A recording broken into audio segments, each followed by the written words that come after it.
Okay, what is going on with Tamar? She just posted something not even a few minutes ago that have so many people, including myself, disturbed. What is going on? We are going to get to the bottom of this, but honestly, what is Tamar talking about? First of all, Tamar said, I struggled to write this, but everyone keeps calling me, and honestly, I can't even really talk anymore. I'm so weak. She said, I almost died on Sunday. Okay. Um, she said, I was found in a pool of blood from my friend with a I was found in a pool of blood from my friend with a face injury. As the days go by, the worse it is. I fractured my nose, lost some teeth and mobility. The way I look at life now is totally different. As my health is on the mend, my mental journey begins. Pray for me for real. I don't even know what happened to me. Now, we're going to have to play detective. First of all, hopefully Tamar heals quickly, but what is going on? Did she do this to herself? Did someone do this to her? What is going on? If you guys don't know, Tamar has kind of been like crashing out lately, okay? I know what some people said. She can't take the fact that Candy is so successful. Shut up. This is a very serious conversation. We're not going to bring in the age-old war between Tamar and Candy.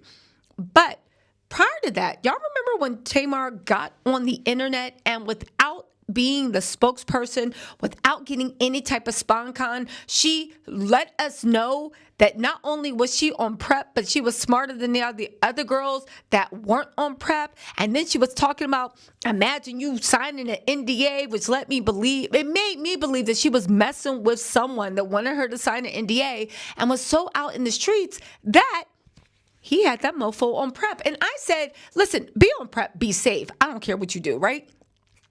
But how are you out here promoting prep without a prep sponsorship? Prep would have paid you millions to get on up there and literally be the key dum-dum of the year.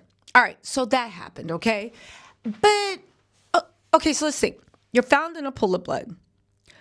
Tamar does have a history of dating abusive people, if not physical, then mental. We remember what happened with JR when he was eating Tommy's groceries, telling Tommy all Tamar's business, spending all his Hilton reward honor points on her.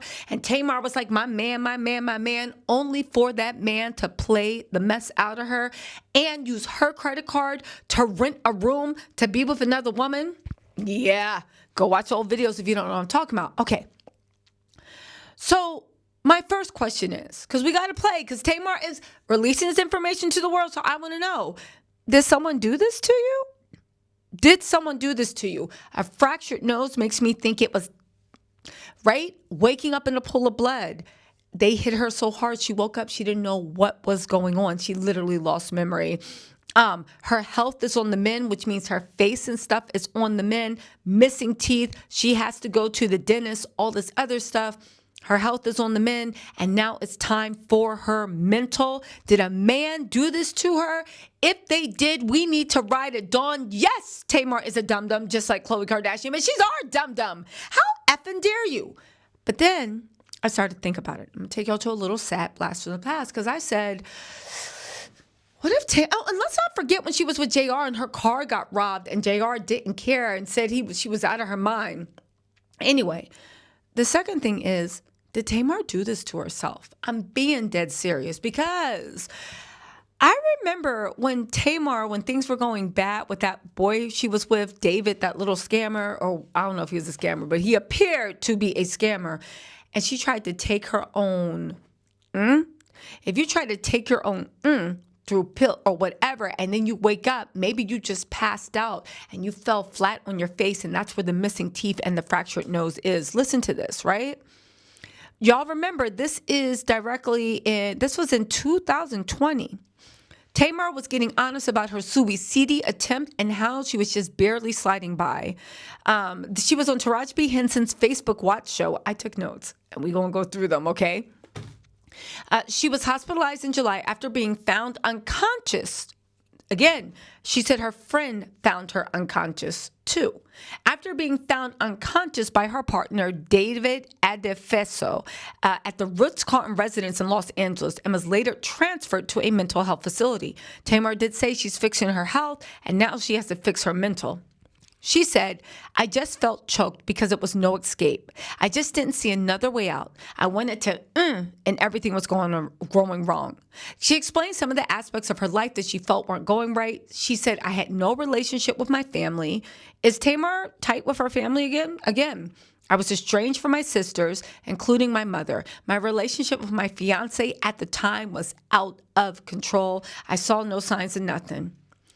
Now, again, Tamar's being honest. I know some of us are like, how, when you got a 7-year-old kid, are you worried about this mofo, right? But it's whatever. She said she gained 50 pounds, and she said, I didn't even recognize myself anymore. That should have been such a huge sign that something was wrong. And again, she added that her relationship with her son, 7-year-old Logan, was only surface level. While tearing up, she said she thought he'd be better off if she was gone. Now, again, Tamar loves her kid. So for her to feel like her relationship back then with her son was only surface level, that lets me know you are deep, deep, deep in depression and you were just numbing yourself. Oddly enough, why didn't you think your relationship was surface level with your fiance? Not my question to ask, but it is what it is. She said she also... Taraji said, you thought he'd be better off without you. She said in that moment she did. Logan was the reason why I made that decision. I know Tamar is speaking very honestly, but that's some deep mess to say on a national show that you were the reason I made the decision to suiciding myself. I just felt like he deserved better. I felt like I was embarrassing him being a fool on TV. So you made the decision to suicide yourself, and you're saying this so that your kid can kind of feel like... Anyway, let me hurry up through this. I got to get to the gym because, again, Tamar, the great thing about Tamar is she is so brutally honest. The bad thing about Tamar is what goes on in your mind? And this isn't to her suicide attempt. I hope she's in a better place. I hope this wasn't a suicide attempt. I hope it wasn't even anyone putting their hands on her. I hope it really was some freak accident. But I don't think many freak accidents leave you in a pool of blood. Anyway, she said, the first time I knew that things weren't normal is when everything went down with the real. I was in my bedroom. I was completely dark. You don't shower, you don't eat, and you don't know what that week is. I will say, you don't know what week it is. I will say that during the time with the real, this is before we knew Vince was like, right? And we thought he was a good man. And then we found out that Vince might be like Hannibal Lecter, like, you know, in a club. In a nutty professor suit. Okay, fine. I'll be serious. She said I was able to hide it enough to pull myself barely out of there. And then I go back to the same toxic lifestyle without dealing with everything that happened to me prior. And this was continually happening to me. Anyway, this is around the time that Tamar said that she was working. Listen, here's the thing with Tamar, and I actually do feel sorry for her, even though she gonna do something and curse everybody out, right? I think Tamar, for whatever reason, something happened in that Braxton household growing up. I don't know what it is, but there needs to be a lot of healing everybody seems to needs to go through for childhood. Tamar then got involved with very abusive partners, mentally and physically. And I don't think that she's ever found a relationship. Everybody is a better version than the last person, but she hasn't made that jump to get out of Abuseville. You know what I'm saying? So even though on the surface, she's like, my man, and all the stuff, I think she is still growing past, because when you're in an abusive situation, they also change you because it's like you're in war. So you start to react like you're in war. So people that aren't in war are like, ooh, what are you doing? So my whole point of the matter is with the Tamar situation, I hope this was a freak accident. I hope she heals quickly. I hope to God Tamar finds peace. But something tells me there's more to the story. And I hope Tamar finally slows down and literally makes peace with the wounded part of her that is running from whatever she wants to avoid. I don't know if it's childhood. I don't know if it's dad. Again, I don't know what it is, but there's something that disgusts her so much, that shames her so much, that humiliates her so much, that she is divorcing herself from herself.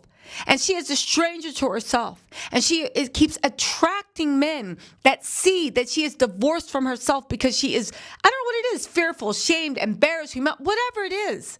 And she needs to literally reconnect with herself and truly learn to love herself. Because once she loves herself and she sees the love for herself reflected in her own eyes when she looks in the mirror, it'll be impossible to fall for the okie doke with these men that say they love her, but they keep showing that they don't. Once you see what someone's eyes look like when they love you, your eyes first, you see that reflection in other people's eyes and you can move toward it. Anyway, I say all this to say, what is going on with Tamar? We are going to do some investigation. I am glad that she is healing. I hope her mental heals, and I hope to God this was just some freak accident. But yeah, we gonna see. I'll talk to y'all later. Bye.